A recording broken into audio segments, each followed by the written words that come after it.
For the prophets who gave us the scriptures were hated for what they spoke. They killed Isaiah for speaking the truth. They punished Jeremiah for speaking the truth. But it was their words that came to pass.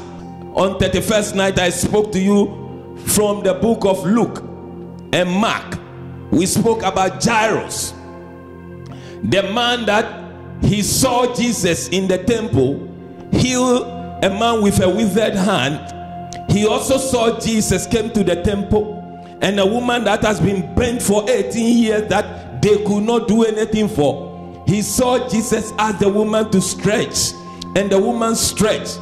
He also saw Jesus heal a man with a demonic spirit in the temple, and Jairus built his faith.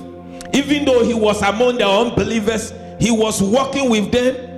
Even though the whole Sanhedrin were unbelieving, they were plotting to kill Jesus, he began to believe in Jesus. But because of his unbelieving friends and his religious friends, he didn't want to leave their company. He was among them, but inside of him, he believed in the man Jesus. In the book of Esther, I want to give you a little bit background, then we continue. This whole month preaching will be built on this Isaiah chapter 50 verse 7. Before the battle begins, let us look at the man who locked horn with Mordecai. The name of this man is called Haman. He's an Agagite, a descendant of King Agag, the Amalekites. Now, there are two things I want you to know before we continue. Who are the Amalekites? Let's look at the Amalekites. The Amalekites, throughout the Bible, they were a descendants of Esau, the brother of Jacob. The Amalekites, they were first mentioned in Genesis chapter 36. He was a grandson of Esau, the twin brother of Jacob, who lived about 1,800 years before Jesus was born. A man who was governed by a life of the flesh. Please pay attention to what I'm telling you. There are people who are hanging around spiritual filled people. They also think they are spiritual, but they didn't know their hearts have become callous. They have become wicked, that they have been blinded by fleshly things. That was these descendants of Esau. He was a man of the flesh, not a man of the spirit. Men of the flesh can't see spiritual things.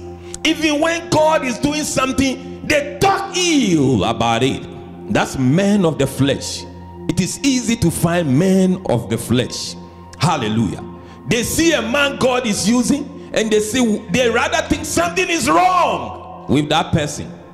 Their judgments are wrong because they are no longer discerning from the spirit realms. They have become fleshly people. That was the situation of Amalek, a man governed by the life of flesh. You remember God said, Jacob have I loved and Esau have I hated. Now some people say, how can God say that I'm God of love? And yet he says of twin brothers, the same father, the same mother, and he picks one and he said, I hate this one, but I love this one. But what God actually hated is the behavior, the heart condition. Esau doesn't love spiritual things. He doesn't care about anything spiritual. Even in their home, his own birthright, he despised his birthright for food. There are people, you give them position to serve in the house of God, they despise the position for something else. They cannot see that God has called them to use them for their own personal thing, greed or whatever is eating them. They scorn at their position God has given them in the things of God. That was Esau. He did not value the firstborn position in his family. So his son also continued in the mistake of the father. The book of Galatians has a lot to teach us about fleshly living. It will talk a lot about Christians who live fleshly life, who do not live a life of the Spirit, what happens to them? We heard again, God mentioned again these Amalekites, this guy Amalek and his family in the book of Exodus chapter 17. Now you ask yourself, why is God keep on mentioning these guys' acts they are doing? You see people's behavior. When you see people who resent the things of God, who will try to prove a point about things of God by negative action, they don't have a good heart. Somebody said, if you want to know your true friends, when God calls you into ministry and you are doing the things of God, that is where you see your true friends and those who love you and those who do not love you. Because when you start ministry will expose the heart of your friends around you to you. Ministry, when God begins to use you, it will expose the heart of people around you. You will get to know people who love you dearly and people who are just hypocrites. They are pretending they are with you, but they are not with you. Ministry is the best way that exposes your loved ones. If you are doing something for God, let people castigate you. Let people vow over your head to see your downfall. Please learn to do something for God. Hallelujah. Learn to do something for God, because God will defend you no matter what.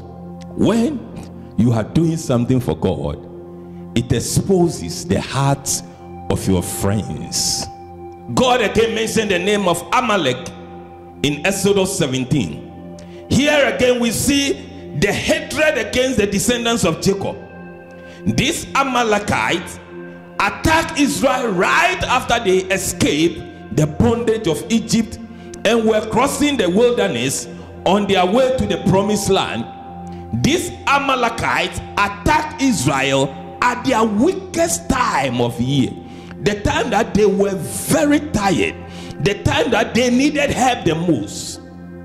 When friends leave you at the time you need them the most, they are not your friends. When people are sitting down and calculating the days to see where you will be put to shame, God will confine them. Hallelujah.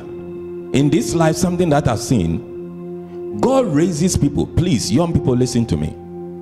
God can raise you and make you somebody because you are helping a choice man or woman that he has called. Don't forget this. Many people forget this.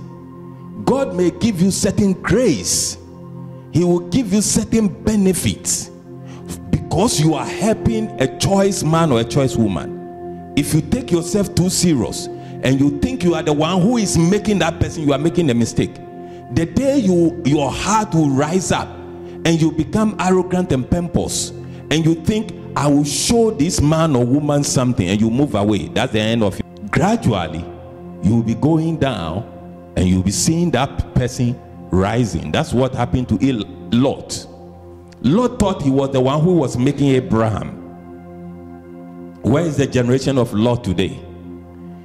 Those days he chose the best place, but where are they today? Don't ever take yourself too serious when you are walking with somebody or you are doing the things of God with somebody. Don't take yourself too serious.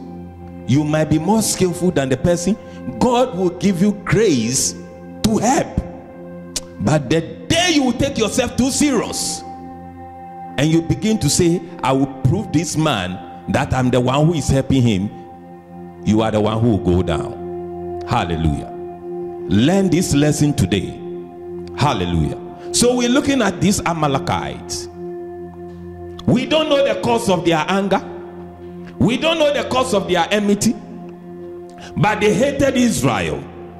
So in the book of Deuteronomy 25 verse 17, God told Moses to remember what Amalek had done to them, and when they had come out of Egypt and when they possessed the land that God had given to them, that they should return and wipe out the remembrance of Amalek from under the heavens, not to forget that God warned Israel, when you settle in the land, go and clear all the descendants of Amalek. He warned them in the book of Deuteronomy. 400 years later, in about 1079 BC before Jesus, God came on the scene and told King Saul by the prophet Samuel that the time had come to destroy the Amalekites, that he Saul would be the instrument to lead these onslaughts on the Amalekites and destroy everything, including the animals. Samuel told Saul. Saul went to the war with the Amalekites. What did he do? He did not utterly destroy them. He saved alive the best of their animals and brought back their king Agag. When God has warned him against, we don't know better than God. Please, somebody help me. Children, we don't know better than God. We don't know better than God. There are many who are sitting in church today and they are enemies of God without knowing.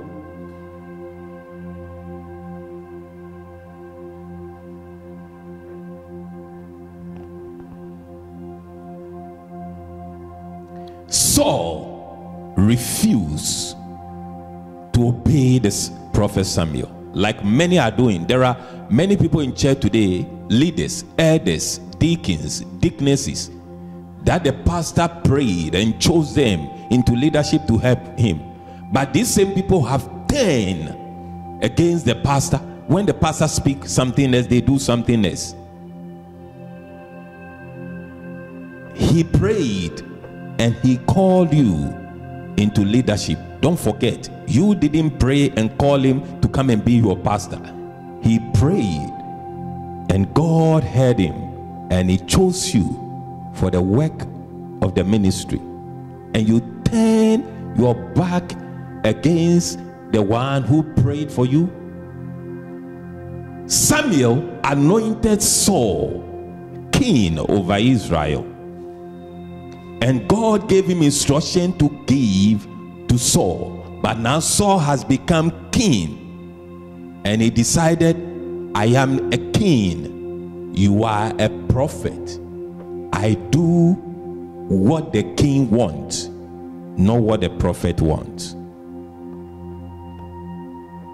Samuel went to him and said, what is this that you have done? You expect Saul to repent? No, he has grown too much. He has become a king. You are just a prophet. I am the king. I save this one for sacrifices and offerings. I save the king to display my macho. I save him against the words of the priest. The priest said, what is this that you have done? Today there are many who will not take pastor's word for anything. They will violate the pastor's words. They will call the pastor's names behind him. There are people who talk so ill about pastors and they still come and sit in front of the same pastor to listen to him. When that pastor prays for you, he's heaping fire of coal on your head. Saul forgot all this. I'm giving you the background of the war between Mordecai and Haman. But God will never disappoint his children. Hallelujah. Those who are faithful to God, God will never, say God will never put to shame people who stand faithful to him. I challenge all of you, amidst all things, against all things, to remain faithful and focus on God's work only. Focus on God's work only. Samuel went, killed all those animals, killed King Agag. But the king, his family, has already escaped. Saul did not understand why God gave the instruction, because he wasn't a spiritual man. Many people think they know better than the pastor who stands in the pulpit. No. Once God has anointed someone, that person is special to God. You better be careful what you say about that person or what you do to that person. Saul led his enemies against, brought the things he shouldn't bring. Samuel went, killed this King Agag. You thought the case is closed? No. The fatal mistake of Saul has set Israel on a slippery road. Saul was rebuked by the prophet for his disobedience. As a consequence, was rejected also by God from being king. So God told him he will no longer be king. He has replaced him. 23 years later, Saul was in a battle against the Philistines, in which Saul died, and a young man came to King David. He was an Amalekite. Now, you ask yourself, if Saul had wiped all the Amalekites out, where did this boy surface from?